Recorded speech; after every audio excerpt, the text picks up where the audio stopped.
The United States is number one on the medal tally as it's been for a while, and the US government does not provide any sponsorships to its athletes, nor does it really, provide the funding. How does that system work?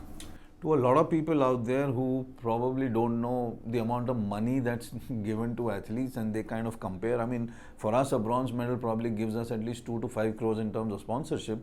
Please understand that a swimmer, after he wins a gold medal in America, gets 3,000 American dollars. That's the money that Phelps gets. Okay, that's a different issue. That after he's won so much, or the other spinner or the other swimmers, that they kind of get huge amounts of sponsorship.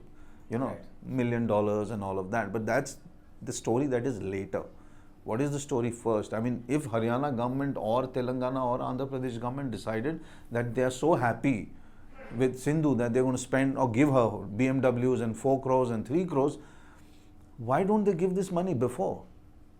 Why didn't anybody give Lalita Babar 3 crores? Ki, okay, this is your 3 crore check, and you're going to be stationed in Croatia in an apartment there with a coach running in Europe for 6 months of the summer.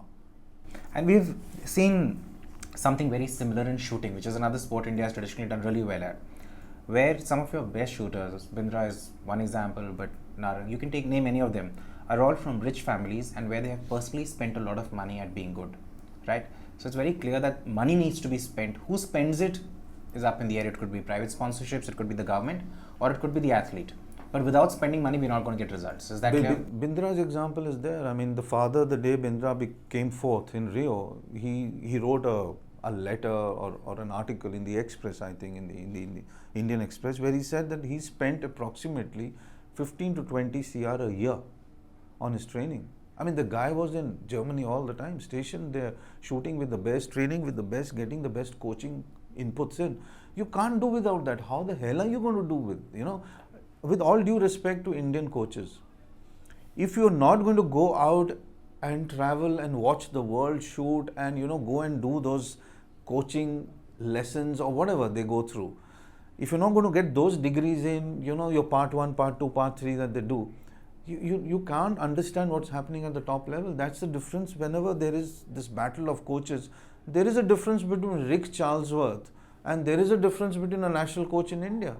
I completely disagree when a national coach says, I am not being given the opportunities. You have the opportunities here. But if you're going to be stationed in India all the time without even knowing what's happening at the world sport level, then there is a knowledge gap somewhere. That is where we suffer from, honestly. We suffer from a knowledge gap. We suffer from this whole... And if you look at the numbers, at the Asian Games, there are shooters who have finished in silver and gold, and we have finished at bronze. Right. They have gone and won in the Olympics, and why haven't we won? Shooting is spending hundreds of crores. Where is the money being spent on? I am not trying to say that, if you go to the Olympics, unless you bring back a medal, this is wrong. But your entire contingent goes there and you don't even get one medal. There has to be an issue somewhere. None of your shooters were finishing fourth. That shootout wasn't happening that completely took Bindra off and gave him the fourth place. You're finishing 12th, you're finishing 14th, you're finishing 16th, you're finishing 8th, you're finishing 10th. How? You're supposed to be world champions, you're supposed to be Asian champions, you're supposed to be champions in everything, but not the Olympics. So where is the gap? I think that gap needs to be understood, and I think government funding should stop for sport. You got to stand on your own. You got to go out there, get your own money. You got to train your own athletes. If you can't, you are considered a failure.